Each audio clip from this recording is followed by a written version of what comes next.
மற்ற நாளெல்லாம் சிரித்து பெடிகிரி வாங்க. இன்றைக்கி அது சிரித்து பெடிகிரி வாங்க பார்த்து முடியாமல் இதில் வந்து கொஞ்சம் சோகமாக கிடந்தது. அதுக்கு ஒரு பனிஷ்மெண்ட் டே இன்றைக்கி. ஏன்னா காலையில் வந்து இது வந்து அந்த காலர் இருக்குல்ல, ரெட் கலர் காலர், அது வந்து அழுக்காயிருக்குன்னு நான் தண்ணியில் நினச்சி போட்டுட்டு அந்த சங்கிலியில் அதை கட்டி போட்டிருந்தேன்.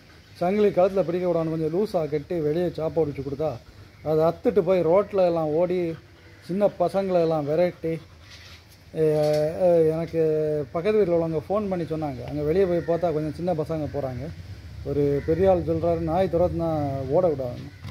பார்த்தா இது நடு ரோட்டில் நிற்குது. வர வண்டியெல்லாம் சைடு கொடுத்து போகிறான். அங்கேருந்து ஒரு ஆட்டோ வந்தானே, அவனை கை காட்டினேன்.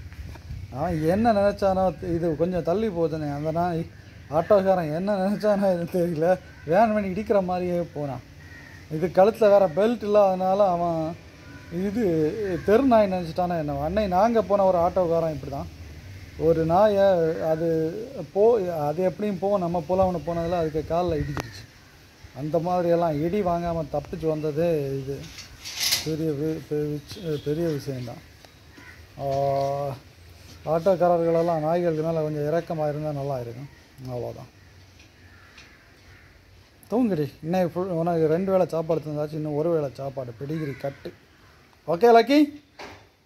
காது மட்டும் அழுக்காக இருக்குன்னா காதை குளிப்பாட்டும் போது காதில் தண்ணி இறக்கூடாது தான். ஓகே.